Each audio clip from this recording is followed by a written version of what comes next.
नमस्कार दोस्तों, मैं डॉक्टर सौम्या श्रीवास्तव। आपका मेरे चैनल में बहुत बहुत स्वागत है। मैं बहुत ही दिनों से अपनी वीडियोस पोस्ट नहीं कर पा रही थी किसी कारणवश, लेकिन अब मैं आप लोग को आश्वासन देती हूं कि मैं पूरी तरीके से रेगुलर रहूंगी एंड आप लोगों को नए नए टॉपिक्स पे आपको अवेयर कराती रहूंगी। तो आज जिस टॉपिक के बारे में हम बात कर रहे हैं वो फीमेल्स में बहुत ही कॉमन है, वो बहुत ही पेनफुल है, बहुत ही इरिटेटिंग है, जिसे हम यूटीआई यानी यूरिनरी ट्रैक्ट इन्फेक्शन कहते हैं। यूटीआई क्या होता है, इसके क्या क्या कारण है, क्या लक्षण है और इसकी कौन सी बेस्ट होम्योपैथिक मेडिसिन है जिन्हें यूज करके आप इस प्रॉब्लम से निजात पा सकते हैं। तो इस टॉपिक पे आज हम बात करेंगे और आपको पूरा विस्तृत डिस्क्रिप्शन देंगे। तो इस चीज को समझने के लिए इस वीडियो को पूरा अंत तक देखें। तो आइए स्टार्ट करते हैं हम आज का टॉपिक। यूरिनरी ट्रैक्ट इन्फेक्शन क्या होता है, इसको जानने से पहले हमें ये समझना होगा कि यूरिनरी ट्रैक्ट होता क्या है। हमारी बॉडी में 2 किडनीज होती हैं, उन 2 किडनीज से एक पाइप निकली होती है। वो पाइप जाके पाउच लाइक स्ट्रक्चर से कनेक्ट होती है जिसे ब्लैडर कहते हैं। अंत में एक ओपनिंग होती है जिसे यूरेथ्रा कहते हैं। तो दैट्स कॉल्ड द ये whole structure is called the urinary tract. Urinary tract का क्या काम होता है, हमारे शरीर के जितने भी वेस्ट प्रोडक्ट हैं उनको बाहर निकालने का काम होता है।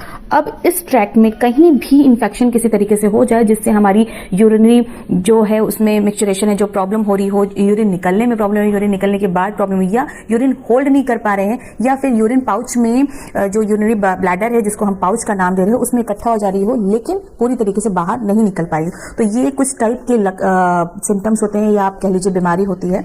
इसी को यूरिनरी ट्रैक्ट इन्फेक्शन कहते हैं। यानी पूरे ट्रैक्ट में, पूरे यूरिनरी ट्रैक्ट में कहीं भी कोई इन्फेक्शन हो जाए तो वो उसको यूरिनरी ट्रैक्ट इन्फेक्शन कहते हैं। यूरिनरी ट्रैक्ट इन्फेक्शन 2 टाइप्स का होता है, lower urinary tract infection and upper urinary tract infection. Upper urinary tract infection में हमारा किडनी एंड यूरेटर्स इन्वॉल्व होते हैं जिनमें इन्फेक्शन होता है, and lower urinary tract infection में हमारा यूरेथ्रा एंड ब्लैडर इन्वॉल्व होते हैं। इन दोनों में अगर इन्फेक्शन होता है तो ये डिवाइड हो जाता है कि अपर यूरिनरी ट्रैक्ट में इन्फेक्शन है या लोअर यूरिनरी ट्रैक्ट में इन्फेक्शन है। बात करते हैं कि यूरिनरी ट्रैक्ट में इन्फेक्शन के क्या कॉजेज होते हैं। First of all bacteria, virus या फंगस, इनकी वजह से यूरिनरी ट्रैक्ट इन्फेक्शन होता है। दूसरा कारण होता है आपका हाइजीन। अगर आप उस पार्ट की हाइजीन को नहीं मेंटेन रखेंगे तो भी यूरिनरी ट्रैक्ट इन्फेक्शन हो सकता है। तीसरा होता है ई कोलाई बैक्टीरिया, जो कि हमारी बॉडी में जब इम्यूनिटी लो होती है तो वहां पे वो अपने आप को उसको बढ़ाता है, अपने आप को अपनी मात्रा को फैलाता है। इसकी वजह से भी यूटीआई होता है। थर्ड होता है फीमेल में बहुत ही कॉमन होता है यूटीआई होना, क्योंकि उनका जो एनाटॉमिकल स्ट्रक्चर होता है वो बहुत ही प्रोन होता है इस इन्फेक्शन को गेन करने के लिए। चौथा, जिनकी इम्यूनिटी लो होती है, जैसे कि जिनको डायबिटिक पर्सन है, जिनको हाइपरटेंशन है या जिनको प्रोस्टेट एनलार्ज की प्रॉब्लम है, इन टाइप के व्यक्तियों को भी यूरिनरी ट्रैक्ट इन्फेक्शन होता है। अब हम बात करते हैं कि यूरिनरी ट्रैक्ट इन्फेक्शन के क्या क्या सिम्टम्स होते हैं। आपका जब लोअर यूरिनरी ट्रैक्ट इन्फेक्शन होगा तो आपको यूरिन करने में प्रॉब्लम होगी। यूरिन जब करेंगे तो आपको बर्निंग, पेन, ये सारी चीजें महसूस होंगी। आपको हाई फीवर हो सकता है। मिक्सचरेशन आफ्टर मिक्सचरेशन या बिफोर मिक्सचरेशन में आपको जलन, ये सारी चीजें की प्रॉब्लम होगी। यूरिन रिटेन नहीं कर पाएंगे बहुत से पेशेंट, यानी वो होल्ड नहीं कर सकते, किसी भी कारण उनकी यूरिन अपने आप ही निकल जाएगी। आपको जो यूरिन का कलर होगा वो बहुत ही डार्क येलो होगा, फ्रोदी यूरिन होगी, लाइक झाग धार। अगर आप यूरिन कर रहे होंगे तो उसमें बहुत ही झाग बनेगा, ये सारी चीजें होंगी। एंड यूरिन में से बहुत ही फाउल स्मेल, यानी बहुत ही गंदी स्मेल आ रही होती है। ये सारे जो सिम्टम्स है, ये जब आपको लोअर यूरिनरी ट्रैक्ट इन्फेक्शन होता है तो ये सारे सिम्टम्स देखने को मिलते हैं। अब अगर अपर यूरिनरी ट्रैक्ट का इन्फेक्शन होगा तो आपको क्या क्या सिम्टम महसूस होते हैं। आपको बैक साइड में एंड साइड के पोर्शन में आपको टेंडरनेस और पेन महसूस होगा। आपको हाई ग्रेड फीवर होगा, आपको वॉमिटिंग, नोजिया, ये सारे सिम्टम्स डेवलप होंगे। सो आप डिफरेंशिएट कर सकते हैं कि upper urinary tract infection and lower urinary tract infection में क्या क्या अनकॉमन होता है या क्या क्या कॉमन होता है और उसको कैसे डिफरेंशिएट कर सकते हैं। बात करते हैं कि कौन सी होम्योपैथिक मेडिसिन होती है जिनको लेके आप इस प्रॉब्लम में रिलीफ पा सकते हैं। सो अभी मैं आपको कुछ होम्योपैथिक मदर टिंचर के कॉम्बिनेशन बताऊंगी एंड होम्योपैथिक डाइल्यूशंस बताऊंगी जिनको यूज करके आप होम्योपैथिक अपने यूटीआई की प्रॉब्लम में निजात पा सकते हैं। लेकिन कोई भी दवा लेने से पहले अपने डॉक्टर से सलाह जरूर लें। विदाउट डॉक्टर की सलाह के कोई भी दवा अपने आप से मत लीजिएगा। तो हम बात करते हैं होम्योपैथिक मेडिसिन के बारे में। जो पहली मेडिसिन है वो है berberis vulgaris Q. Berberis vulgaris Q kidney के लिए बहुत ही अच्छी मेडिसिन होती है।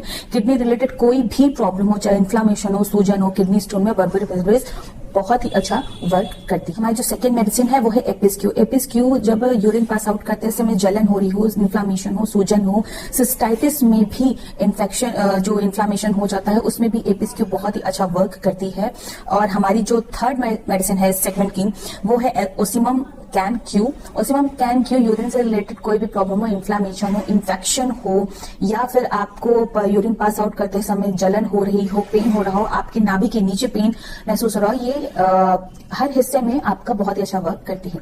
इन तीनों की बराबर बराबर मात्रा 100 ml की बोतल ले लीजिए, तीनों की 30 ml आप एक बोतल में मिक्स कर लीजिए और आप उसका जो 10 ml है वो खाली छोड़ दीजिए।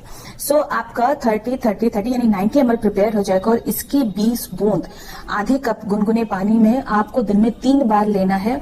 ये आपके यूटीआई में बहुत ही अच्छा वर्क करे। जो मैं मेडिसिन बताने जा रही हूँ वो है डाइल्यूशन फॉर्म में। पहली जो मेडिसिन है वो है कैंथ्रेस 30। कैंथ्रेस 30 का ये सिम्टम्स होता है, ये जो यूरिन होती है वो ड्रॉप बाय ड्रॉप होती है। तो ऐसी कंडीशन में या आप यूरिन होल्ड नहीं कर पाते हैं या आपको ऐसा लगता है कि यूरिन अभी हम गए हैं लेकिन हमें पूरी तरीके से सेटिस्फैक्शन नहीं मिल रहा है और ऐसा महसूस होता है कि अभी और होनी है, तो इस सेगमेंट में कैंथ्रेस 30 बहुत ही अच्छा वर्क करती है। इसकी भी आपको 2 से 3 ड्रॉप डायरेक्ट टर्म पे या ग्लूकोज से मेडिकेट करके ले सकते हैं। हमारी जो नेक्स्ट मेडिसिन है वो है इक्विसिटम 30। इक्विसिटम 30 में आपको जब कटिंग पेन हो रहा हो, जलन हो रही हो यूरिन करते समय, यूरिन करने के बाद या आफ्टर यूरिनेशन, तो उसमें इक्विसिटम 30 बहुत ही अच्छा वर्क करती है। इसकी भी आपको 2 से 3 ड्रॉप डायरेक्ट टंग पे या आप ग्लूकोज पे मेडिकेट करके इसे ले सकते हैं। हमारी जो थर्ड मेडिसिन है वो है टेर्बेंथीना ओलियम। टेर्बेंथीना ओलियम 30 बहुत ही अच्छा वर्क करती है जब आपके यूरिन में के साथ साथ आपको हल्का सा ब्लड देखने को मिल रहा हो और बहुत ही ज्यादा सीवियर पेन महसूस हो रहा हो आपके यूरेथ्रा में या यूरिन पास आउट करते समय, उसमें टेर्बेंथीना ओलियम 30 बहुत ही अच्छा वर्क करती है। इसकी भी आपको 2 से 3 ड्रॉप डायरेक्ट टंग पे या ग्लूकोज से मेडिकेट करके ले सकते हैं। ये कुछ होम्योपैथिक मेडिसिन जिनका यूज करके आप अपनी यूटीआई के प्रॉब्लम में निजात पा सकते हैं। और कोई भी मेडिसिन लेने से पहले, जैसा कि मैंने पहले बताया था, आप अपने डॉक्टर से जरूर पूछ लें। और भी जानकारी आपको पसंद आई होगी और अगर मेरा वीडियो अच्छा लगा हो तो प्लीज मेरे वीडियो को लाइक करिए, सब्सक्राइब करिए, शेयर करिए ताकि आगे आने वाली वीडियोस के बारे में आपको जानकारी मिलती रहे। Thank you.